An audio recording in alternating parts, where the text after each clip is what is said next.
All right, these are going to be my recaps for the game fours of the second round.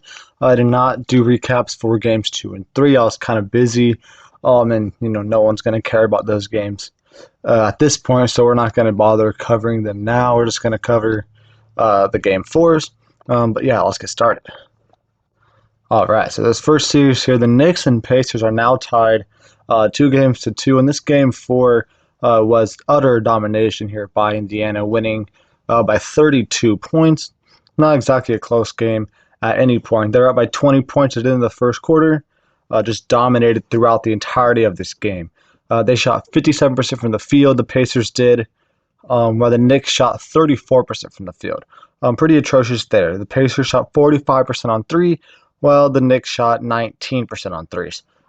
Yeah, the Pacers made double the amount of threes. They made 20 more total shots. They shot 11% better from three than the Knicks did from the field. Yeah, they just completely dominated this game here on both sides of the ball. For the Knicks here, it is a little bit concerning. OG Anunoby's been out for games 2 and 3, or games 3 and 4, sorry. Definitely a little bit of a concern here. Mitchell Robinson was out game 4. He's going to be out the rest of the season.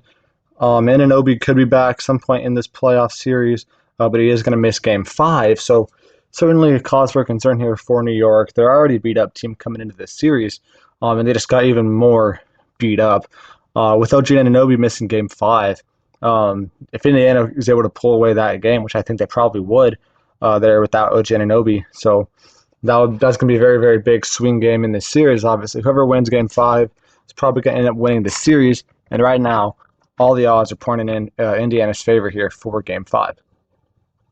Looking at OKC and Dallas' series right now, this is a close game. I mean, most of these games have been pretty close aside from game 1.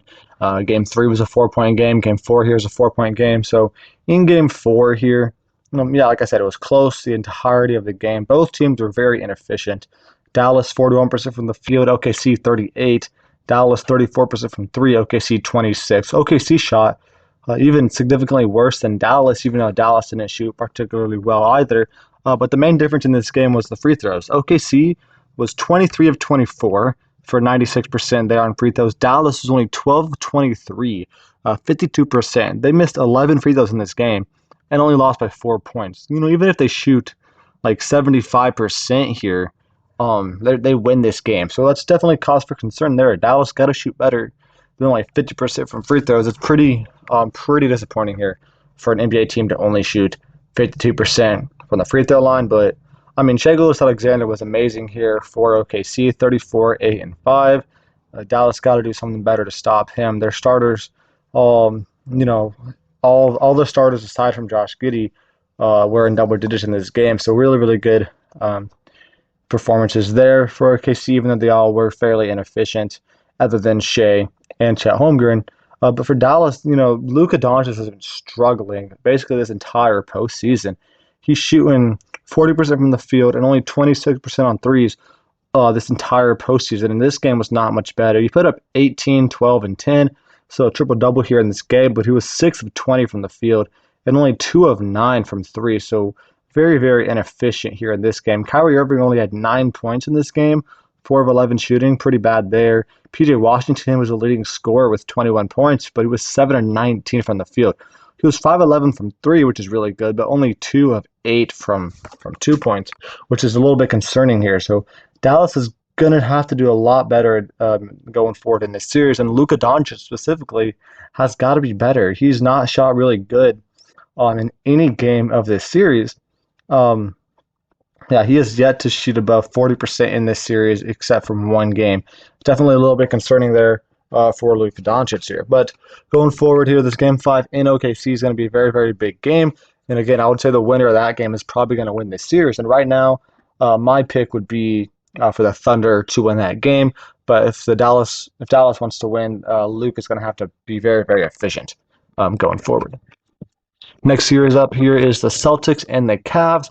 So we were tied 1-1 here, and then 2 games in Cleveland were kind of close. Game 3, only 13-point game, not horrible. Game 4 was really close throughout the entirety of this game, but Celtics just ended up winning that game by 7 points.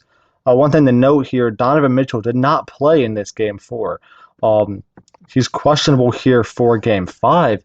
So obviously, if he doesn't play game five, you're already down 3-1. You're probably not winning. You're already down 3-1 anyways. Even if Donovan Mitchell does play the rest of the series, probably not going to be able to come back here from a 3-1 deficit. It was a little bit disappointing to see that game time decision mark for Donovan Mitchell not being able to play because, down 2-1 going into game four, it's very, very important that you guys come out of here with a win. And you guys were fighting very close, only lost by 7 points without your best player in this game. So you guys played really good. Darius Garland stepped up, put up 30 points for you guys. But yeah, you really needed Donovan Mitchell to be able to play in this game. But now without him, there's probably zero chance that the Cavs end up winning the series, being down 3-1, even if Donovan Mitchell comes back, because he won't be fully healthy. Jared Allen, pretty sure, is not going to be playing either. Definitely a problem there.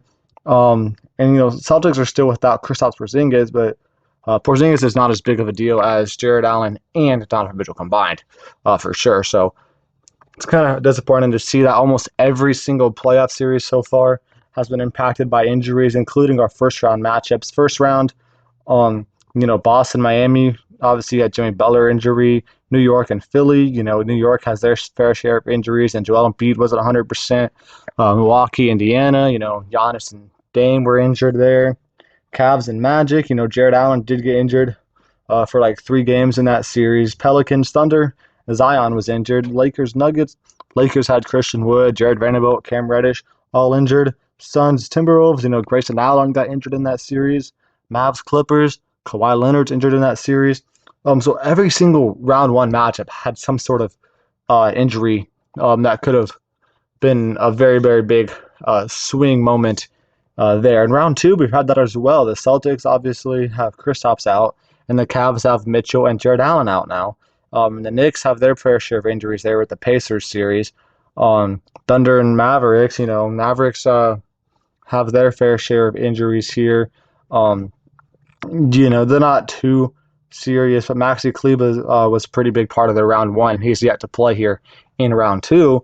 Looking at this Nuggets Timberwolves series is basically the only series so far of any playoff series that is yet to have a fair share of injuries, and that is exactly what we're going to get into right here. So this is the only series, like I said, that has not been impacted by injuries yet this postseason, and it's been a very good series. Once Minnesota went up 2-0 on the road, I thought they were going to come into their home court and probably sweep this series out because they were so dominant on the road.